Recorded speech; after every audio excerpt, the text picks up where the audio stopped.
Major developments in the Greenbelt scandal here at Queen's Park. A day after the housing minister's chief of staff resigns, the RCMP is now in charge of a potential criminal investigation into the Ford government's handling of the land swap.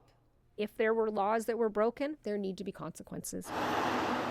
The OPP's anti-racket unit was initially reviewing concerns coming in about how the 30 square kilometers of Greenbelt land was separated and sold off to developers. All of this is now in the hands of the RCMP, and they will decide if a criminal investigation is justified.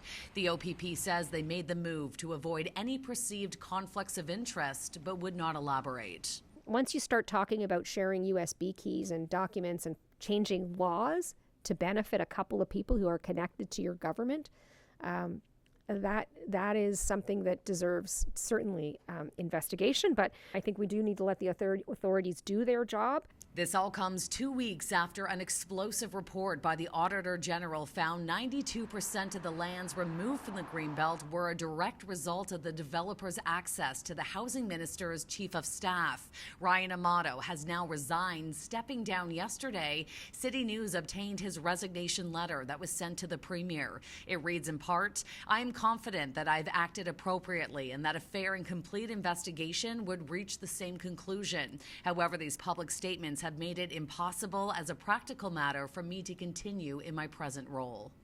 No one had preferential treatment.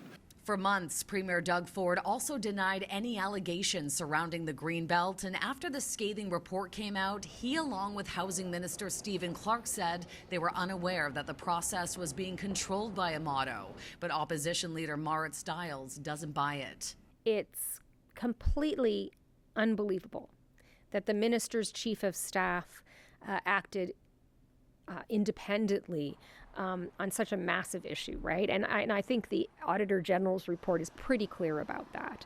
And it sort of insults the intelligence of Ontarians. The rot starts at the top. The premier needs to be held accountable. The legislature needs to be recalled so that we can get answers.